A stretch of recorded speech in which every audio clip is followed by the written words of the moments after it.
নমস্কার বন্ধুরা, এই মুহূর্তে রয়েছে রাজ্যের সমস্ত কৃষকদের জন্য বিরাট বড় সুখবর। আপনি যদি একজন কৃষক হয়ে থাকেন এবং পশ্চিমবঙ্গ সরকারের কৃষক বন্ধু প্রকল্পের দ্বিতীয় কিস্তি অর্থাৎ রবি মরশুম টাকার জন্য অপেক্ষা করে রয়েছেন, তাহলে এই মুহূর্তে রয়েছে আপনার জন্য দুর্দান্ত সুসংবাদ। এই 2025 সালে কৃষক বন্ধু প্রকল্পের রবি মরশুম টাকা কবে থেকে দেওয়া শুরু হবে সেই বিষয়ে কিন্তু সঠিক আপডেট জানানো হয়েছে আজকের এই গুরুত্বপূর্ণ ভিডিওটির মাধ্যমে। তাই বন্ধুরা, ভিডিওটি সম্পূর্ণ দেখার জন্য অনুরোধ রইল। ভিডিওটি সম্পূর্ণ দেখলে জানতে পারবেন আপনি অনেক কিছু আপডেট। তাহলে বন্ধুরা, এবার দেখে নেওয়া যাক কী বলা হয়েছে আজকের এই প্রতিবেদনে। অবশেষে এলো কৃষকদের জন্য সুখবর। দ্বিতীয় কিস্তি টাকা এবার পাবে কৃষকরা। কৃষক বন্ধু প্রকল্পে নথিভুক্ত প্রতিটি কৃষকের চোখ এখন শুধু একটাই খোঁজে, তা হলো কবে আসবে কৃষক বন্ধু প্রকল্পের দ্বিতীয় কিস্তির টাকা অর্থাৎ রবি মরশুম টাকা। সকালে ঘুম ভাঙতেই মোবাইল হাতে স্ট্যাটাস চেক করছেন কৃষকরা। কেউ আবার সাইবার ক্যাফেতে ছুটছে, কেউ বা ব্যাংকে গিয়ে পাসবুকটিকে আপডেট করাচ্ছে আর ভাবছে এই হয়তো আজকেই টাকা ঢুকে গেল কৃষক বন্ধু প্রকল্পের।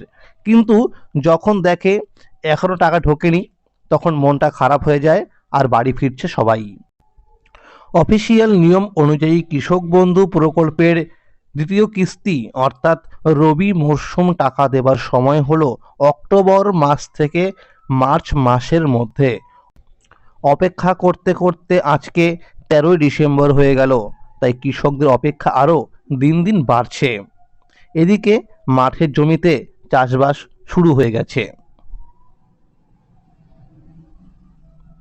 কেউ লাগিয়েছে সর্ষে গাছ, কেউ মুসুরি গাছ, কেউ আবার শীতের শাকসবজি লাগিয়েছে।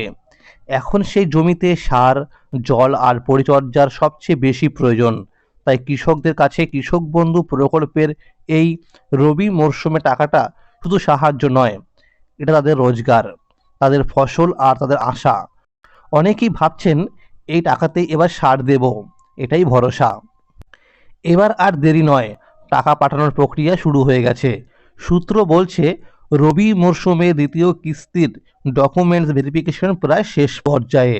এখন শুধু মুখ্যমন্ত্রীর আনুষ্ঠানিক ঘোষণার অপেক্ষা। ইতিমধ্যেই বহু কৃষকের স্ট্যাটাসের ঘরে এডিএ আপলোডেড দেখা যাচ্ছে। যাদের এখনও দেখাচ্ছে না, দুশ্চিন্তা নেই, কয়েকদিনের মধ্যেই আপডেট চলে আসবে। আবার অনেকেরই স্ট্যাটাসের ঘরে অ্যাকাউন্ট ভ্যালিড চলে এসেছে, মানে ঘোষণা হয়ে গেলেই যে কোনো মুহূর্তে টাকা আসতে পারে।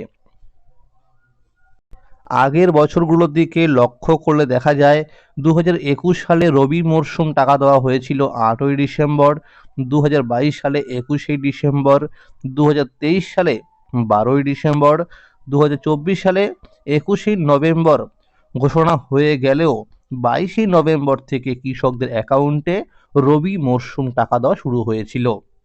এবার কবে আসতে পারে এই কৃষক বন্ধু প্রকল্পের রবি মরশুম টাকা?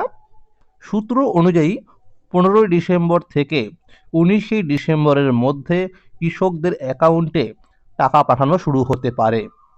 তো বন্ধুরা, বুঝতেই পারলেন যে আগামী সপ্তাহে কিন্তু কৃষক বন্ধু প্রকল্পের রবি মরশুম টাকা দেওয়ার সম্ভাবনা রয়েছে।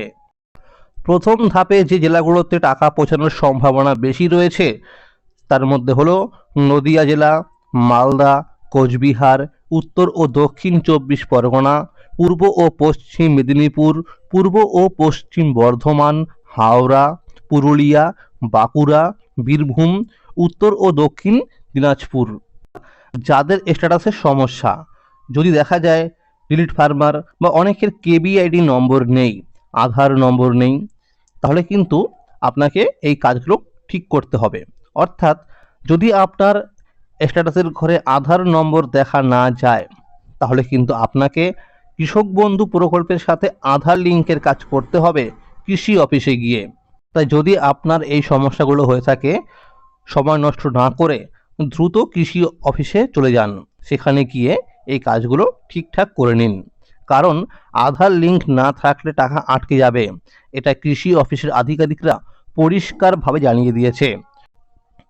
নতুন জমি কিনে থাকলে বা জমির পরিমাণ বাড়ালে যদি স্ট্যাটাসের ঘরে এই মুহূর্তে আপডেট চলে আসে, তাহলে নতুন জমির পরিমাণের টাকাও কিন্তু একই সাথে কৃষকদেরকে দেওয়া হবে। তো এরকম অনেকেই রয়েছে যারা আগে থেকেই এই কৃষক বন্ধু প্রকল্পে টাকা পেয়ে আসছেন, তারা নতুন করে জমি কিনেছেন, সেই জমির পরিমাণ কৃষক বন্ধু প্রকল্পের সাথে যুক্ত করেছেন। যদি আপনার স্ট্যাটাসের ঘরে নতুন জমির পরিমাণ যুক্ত হয়ে থাকে বা আপডেট চলে আসে, তাহলে কিন্তু আপনি নতুন জমির যে টাকাটা সেটা কিন্তু আপনি পেয়ে যাবেন। এছাড়াও সকল কৃষকদের অনুরোধ করা হয়েছে ব্যাংক অ্যাকাউন্টের সঙ্গে কেওয়াইসি আপডেট করা রয়েছে কিনা তা একবার চেক করে নিতে। এটি কিন্তু খুব গুরুত্বপূর্ণ একটা বিষয়, কারণ এইবার অর্থাৎ 2025 সালের প্রথম কিস্তি অর্থাৎ খরিফ মরশুম টাকা দেওয়ার সময় কিন্তু অনেক কৃষকদের ব্যাংকের অ্যাকাউন্টের সঙ্গে কেওয়াইসি আপডেট করা ছিল না। এই কারণে কিন্তু টাকা পায়নি সেই কৃষকরা। তাই বন্ধুরা, সময় থাকতে থাকতে কিন্তু এই কাজগুলো করে নেবেন। বন্ধুরা, আপনারা কিন্তু অবশ্যই কৃষক বন্ধু প্রকল্পের যে অফিসিয়াল ওয়েবসাইট রয়েছে সেখানে গিয়ে কিন্তু আপনার যে কোনো একটি আইডি কার্ডের নম্বর দিয়ে স্ট্যাটাস চেক করে দেখে নেবেন যে সেখানে আপনার কেবিআইডি নম্বর, ভোটার কার্ডের নম্বর, আধার কার্ডের নম্বর এবং আপনার ট্রানজ্যাকশন স্ট্যাটাসের ঘরে অ্যাকাউন্ট ভ্যালিড বা এডিএ আপলোডেড রয়েছে কি না। অবশ্যই কিন্তু আপনি দেখে নেবেন যে এই আধার কার্ডের নম্বরের জায়গায় রয়েছে কিনা আধার নম্বর এবং কেবিআইডি নম্বর ঠিকঠাক রয়েছে কি না। যদি আপনার আধার কার্ডের নম্বর দেখা না যায়, তাহলে কিন্তু আপনাকে কৃষক বন্ধু প্রকল্পের সাথে আধার লিঙ্কের কাজ করতে হবে। আমি একজন কৃষকের মোবাইল নাম্বার দিয়ে সার্চ করে দেখলাম, এই কৃষকের কিন্তু সব কিছু ঠিকঠাক রয়েছে, অর্থাৎ এই কৃষকের কিন্তু কোনো সমস্যা নেই। তাই আপনারা কিন্তু অবশ্যই একবার স্ট্যাটাস চেক করে দেখে নিন। তাহলে বন্ধুরা, আজকের এই ছিল আপডেট। কৃষক বন্ধু প্রকল্প সহ সরকারি বিভিন্ন প্রকল্পের আপডেট যদি সবার আগে পেতে চান, তাহলে এই চ্যানেলটিকে সাবস্ক্রাইব করে রাখবেন। আর যদি এই ভিডিওটি ভালো লাগে অবশ্যই একটি লাইক করে দেবেন আর সকলের কাছে শেয়ার করে দেবেন। ভালো থাকবেন, সুস্থ থাকবেন। আবার দেখা হচ্ছে পরবর্তী ভিডিওর সাথে। ধন্যবাদ।